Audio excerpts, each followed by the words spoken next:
So yeah, the last two videos I've put up have been 15 minutes. I've been trying to make it shorter. I'm going to try and keep this one under 3 minutes, basically, if I can. That way I can also pull it on TikTok. So basically, I've suffered mid-carpal instability of the wrist. It basically affects the left hand, the wrist itself, which is a set of 8 bones, the actual arm bone, and within that arm bone they call it the carpus. So it's like a section of everything: ligaments, tendons, blood vessels, tendon sheaths and all of that. And then it affects the arm. As I've been suffering this since my accident with my ex-employers Marks and Spencer's PLC at Holloway Road from the 13th of the 10th 2002. And basically the mid-carpal instability with complex regional pain syndrome type 1, which is also known by its old name, reflex syntrophy dystrophy. So I will often call it RSD, or it'll be in the notes as RSD. It's also known as RSDS, which is reflex syntrophy syndrome. And what this means is you won't find any nerve damage. So if you do a nerve conduction test, the chronic pain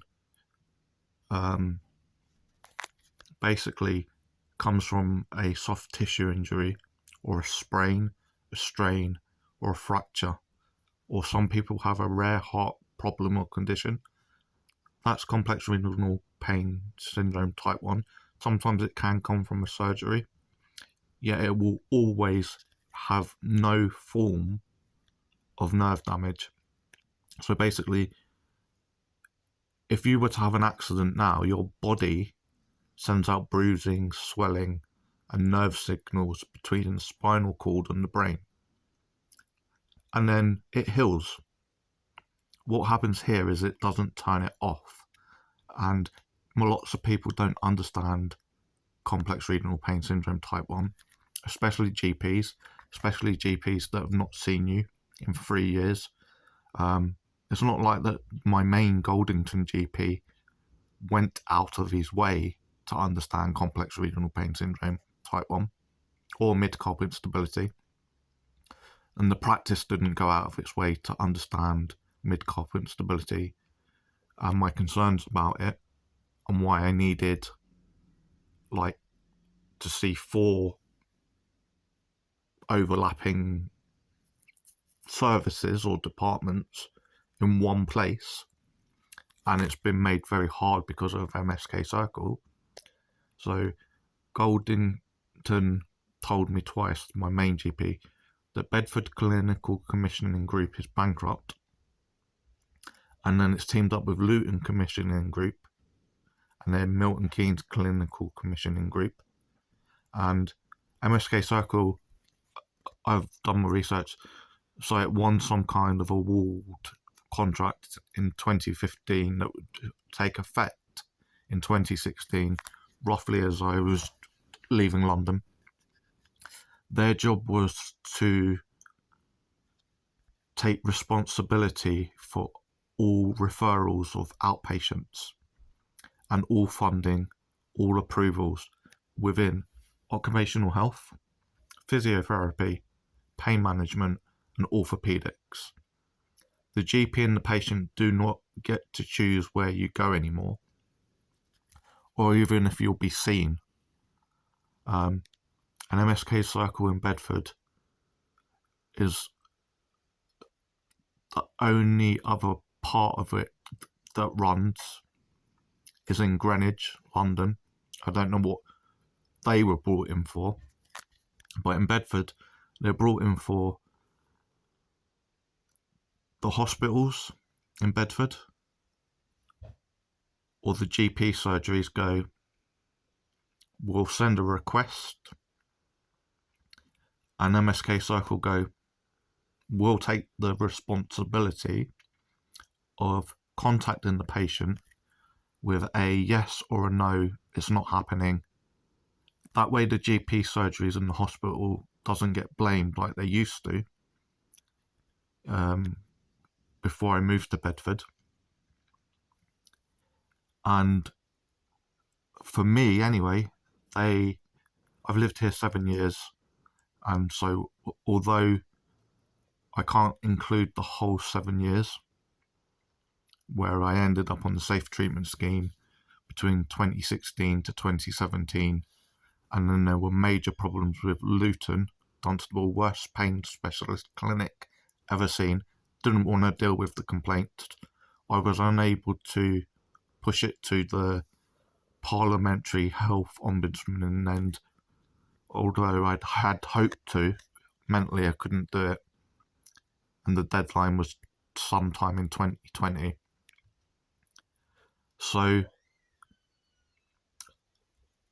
I should have a yearly drug review, or you would think so, a pain management drug review, because pain does increase, and I have had to increase certain drugs anyway, and pain patches.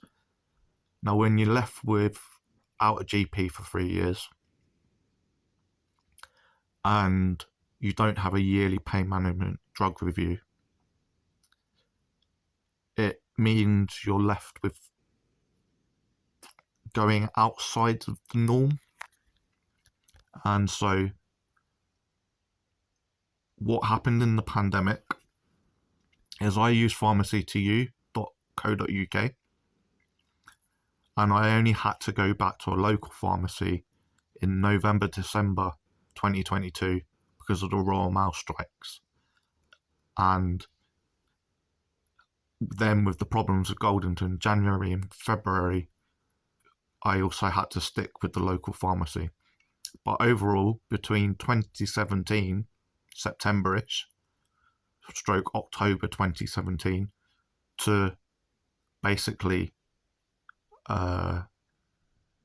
October 2022, I used pharmacy2u.co.uk.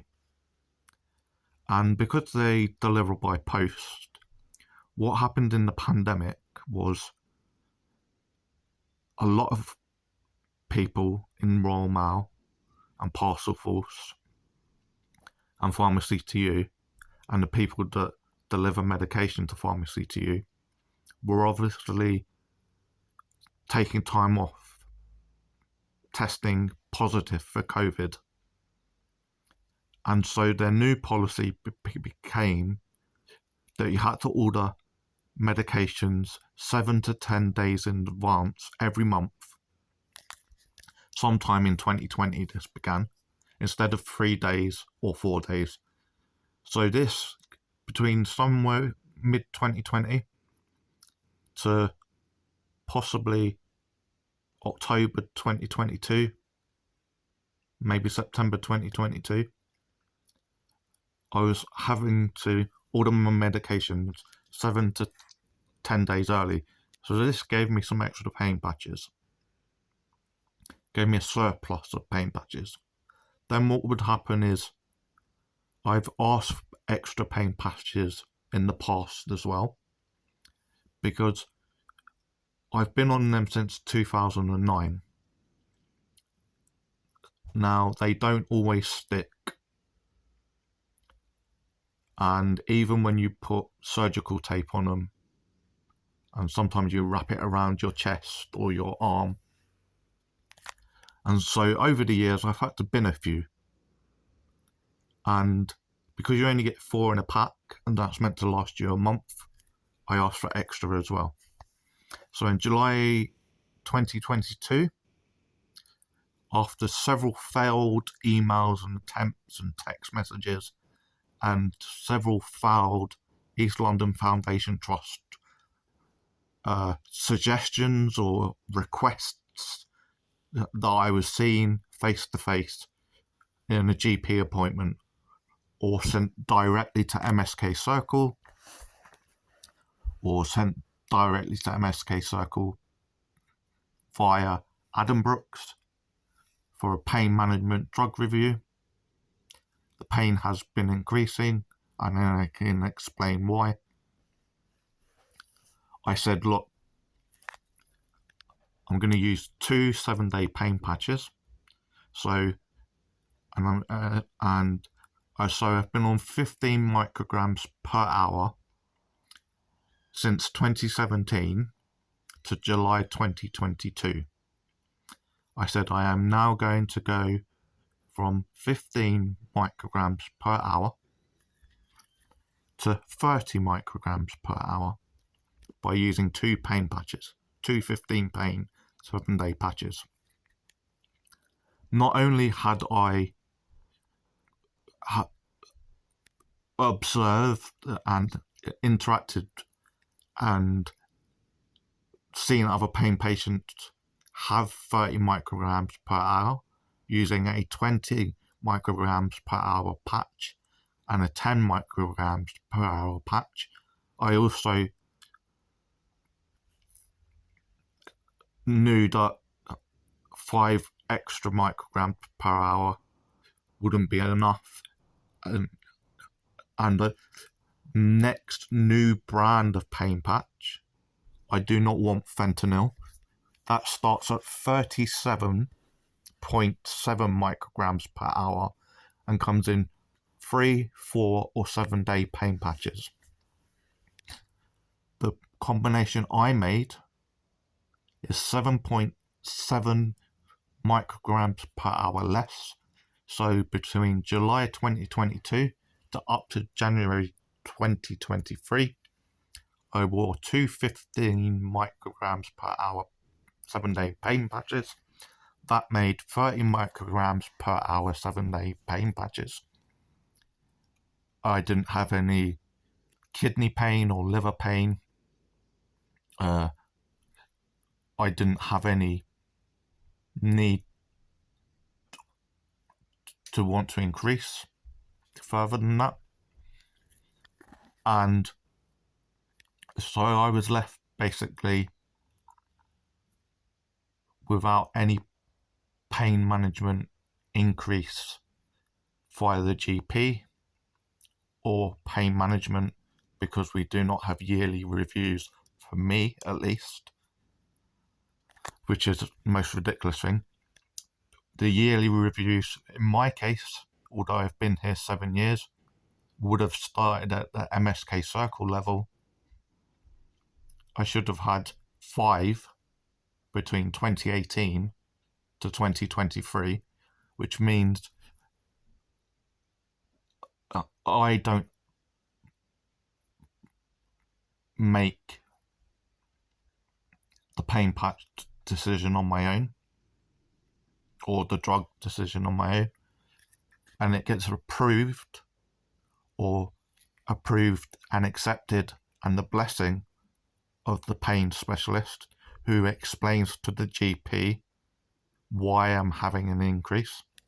So in that case, also in December 2019, because I didn't know when I'd see Addenbrooke's, and I also know I wasn't going to get a pain management drug review, I finally decided to come off Cipralex 40 milligrams a day to experiment with duloxetine. So duloxetine I'd researched heavily. It's an antidepressant of stroke, off-the-shelf pain management drug, similar to pregabalin and gabapentin. I'm on pregabalin. I found it helped my chronic pain, the duloxetine, and I'm on 120 milligrams. It helped in no way with my mental health. Eventually, I was put back on the Cipralex with the duloxetine between 2021 and 2022.